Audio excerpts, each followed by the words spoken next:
আসসালামু আলাইকুম everyone, welcome back to my channel. আশা করছি আপনারা সবাই ভালো আছেন।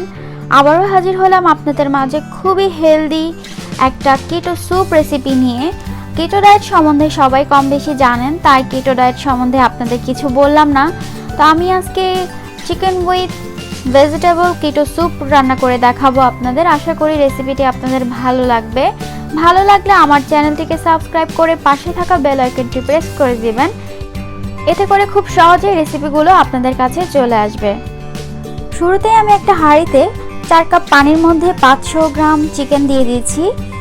আর চিকেনটা আমি এখানে হাড় সহ ইউজ করেছি, আপনারা চাইলে কিন্তু হাড় ছাড়াও ইউজ করতে পারেন, কোনো সমস্যা নেই।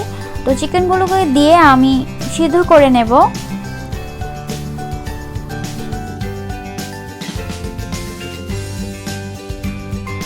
চিকেনটা সিদ্ধ করার সময় আমি সামান্য লবণ দিয়ে দিয়েছি। লবণটা দিয়ে চিকেনটা আমরা সিদ্ধ করে নেব। আমার চিকেনটা কিন্তু সিদ্ধ হয়ে গিয়েছে, আমি একটু দেখিয়ে দিচ্ছি। এখন পানি থেকে চিকেনগুলোকে উঠিয়ে নিচ্ছি।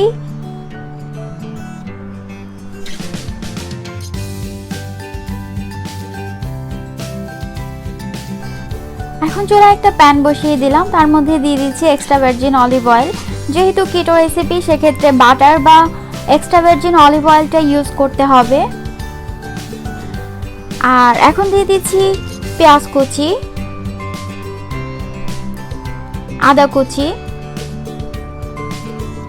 আর দিয়ে দিচ্ছি রসুন কুচি।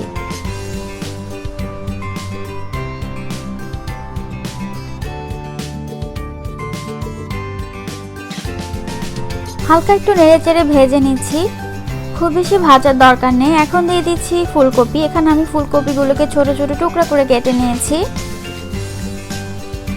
আর দিয়ে দিচ্ছি ছোট ছোট টুকরা করে নেওয়া রেড ক্যাপসিকাম। আপনারা চাইলে যে কোনো ভেজিটেবল ইউজ করতে পারেন, কোনো সমস্যা নেই, যার পছন্দ মতো ভেজিটেবল দিয়ে দিবেন। আর দিয়ে দিচ্ছি গ্রিন বিন।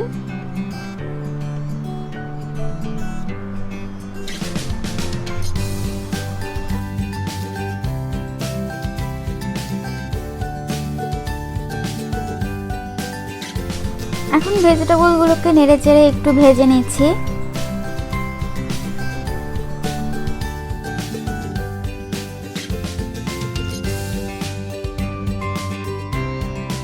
ভাজা হয়ে গেলে এখন দিয়ে দিচ্ছি সিদ্ধ করে রাখা চিকেনগুলোকে। আর চিকেনগুলোকে আমি হাড় থেকে ছাড়িয়ে ছোট ছোট হাত দিয়ে টুকরা করে নিয়েছি। আবারও এটাকে নেড়েচেড়ে হালকা করে ভেজে নিচ্ছি। এখন দিয়ে দিচ্ছি চিকেন স্টক। যেই চিকেন স্টকটা আমরা তৈরি করেছিলাম, সেই চিকেন স্টকটাকে আমরা দিয়ে দিচ্ছি।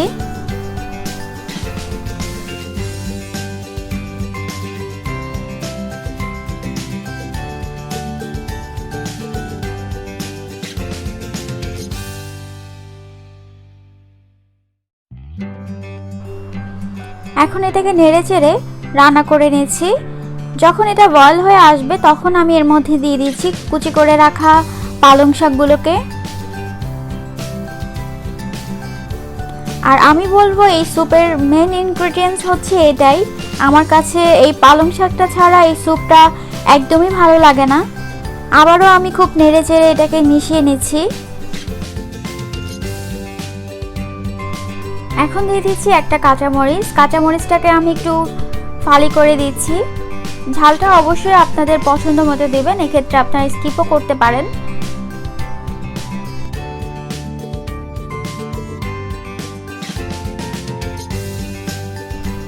এখন দিয়ে দিচ্ছি স্বাদ মতো লবণ। লবণটা অবশ্যই আপনারা বুঝে দেবেন, কারণ চিকেনটাকে আমরা লবণ দিয়ে সিদ্ধ করেছি, তো লবণটা বুঝে দিয়ে দিবেন। আবারও একটু নেড়েচেড়ে মিশিয়ে নিচ্ছি।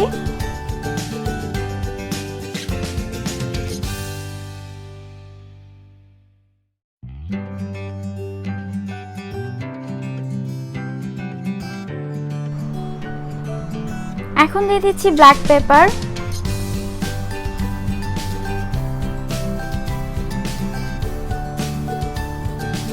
আবারও এটাকে নেড়েচেড়ে মিশিয়ে নিচ্ছি। স্যুপটা কিন্তু প্রায় হয়ে গিয়েছে। এখন পরিবেশনের পালা। দেখলেন তো কত সহজে বানিয়ে নিলাম কিটো স্যুপ। আর যারা কিটো ডায়েট করছেন বা করতে চাচ্ছেন তারা আমার রেসিপিটি ফলো করে কিটো স্যুপটি বানিয়ে নিতে পারেন। আর ইনশাল্লাহ নেক্সটেও আমি কিছু কিটো রেসিপি নিয়ে আবারও হাজির হব। ততক্ষণ পর্যন্ত ভালো থাকবেন, সুস্থ থাকবেন। আর রেসিপিটি ভালো লাগলে একটা লাইক করবেন, কমেন্ট করে জানাবেন। কোনো প্রশ্ন থাকলে শেয়ার করতে ভুলবেন না ফ্রেন্ডস অ্যান্ড ফ্যামিলির সাথে। আর আমার চ্যানেলটিকে এখনও সাবস্ক্রাইব করে না থাকলে please subscribe my channel. Thanks for watching. আল্লাহ হাফেজ।